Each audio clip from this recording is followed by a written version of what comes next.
Hello everyone, hope you're all having a wonderful day. Keegan from the Poke2 here, and today guys we're basically going to be going over what I think are the 5 must-have weapons of Wonderlands. Now again, these are in no particular order. I've just put them together what I think the 5 must-have weapons of Wonderlands are, what I think are the 5 top performing weapons that work well with just about any class.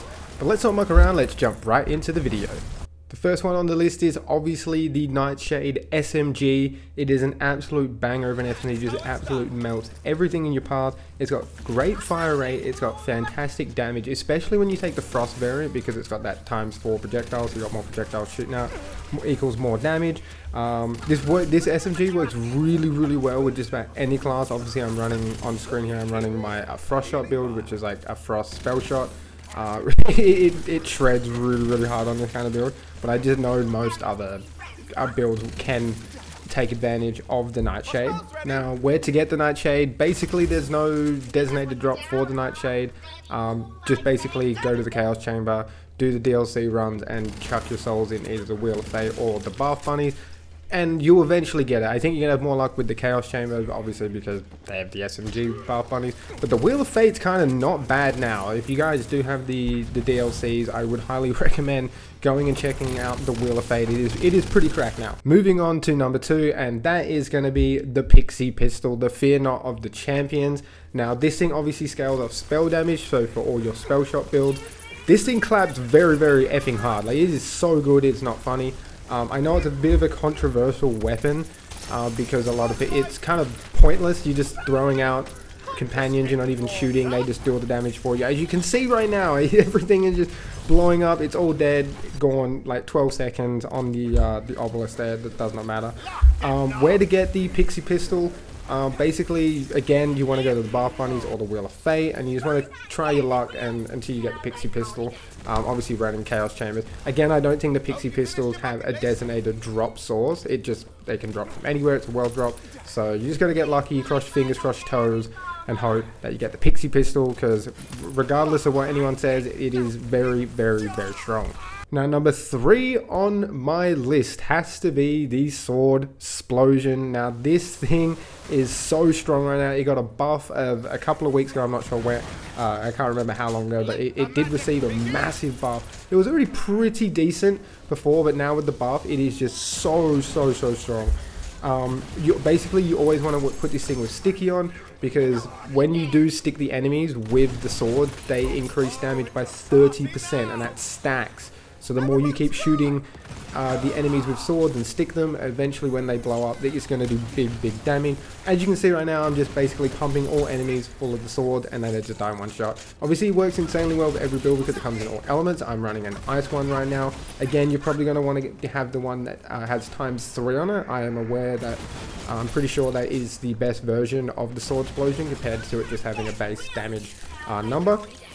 Now, where to get the Sword Explosion? Now, if you want the Sword Explosion, basically you can go and farm with Chance. Apparently he has a more increased chance to drop the Sword Explosion. If not, your best bet's probably going to be the Bath Bunnies again. You're probably going to hear me say that a lot, but yes, the Bath Bunnies is usually where you're going to go to find all this stuff anyway.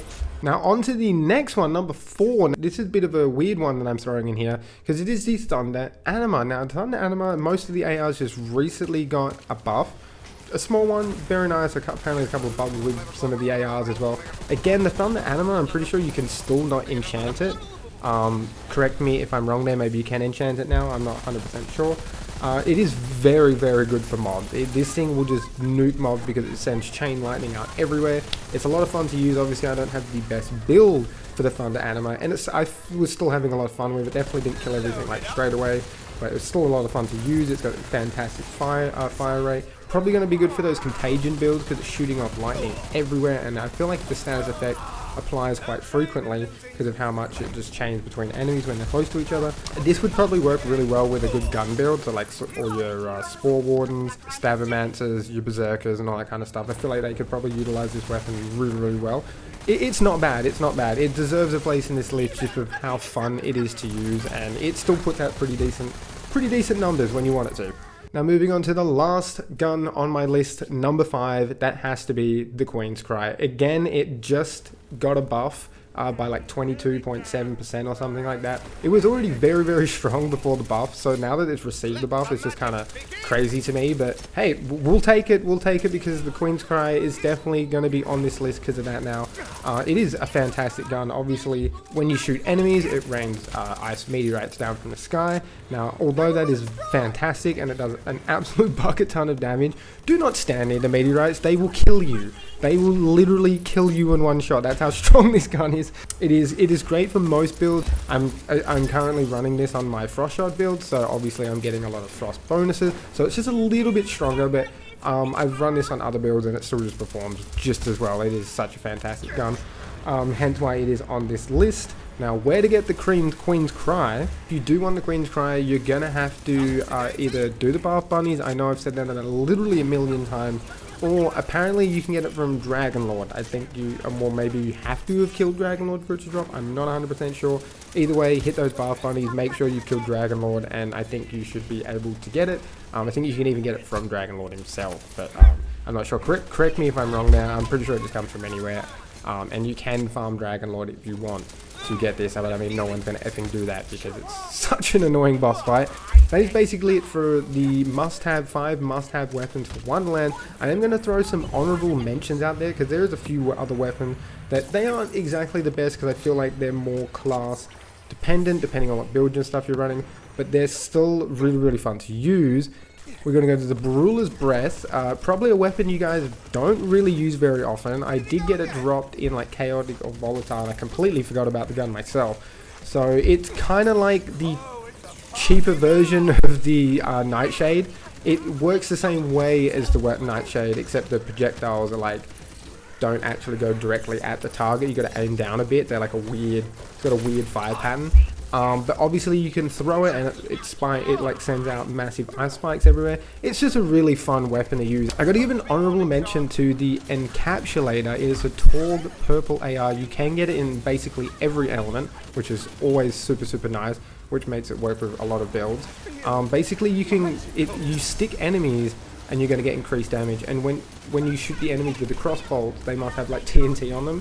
So you're sticking enemies with TNT and crossbolt, so you get 5% for the TNT and 7% for the crossbolt. So you're getting 12% extra damage when you stick enemies, which is actually really, really good. You get an element on this, it just explodes. It's going to have like area damage and stuff. So when the enemies are close together in packs, they just get absolutely destroyed by this weapon, and it's really, really good for bosses too. Because obviously the boss is bigger, you have more time to get all the crossbolt and the TNT stuck to the enemy, and then he just goes boom, poof, he goes poof. And next for honorable mention has to be the White Rider.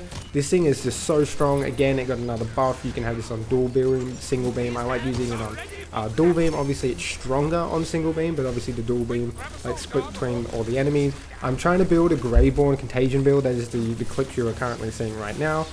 Just trying to get those big status effect procs to happen. It's RNG. It's 50-50. It works sometimes. It doesn't work the other time. But it definitely is a very, very fun weapon to use. It's very, very strong.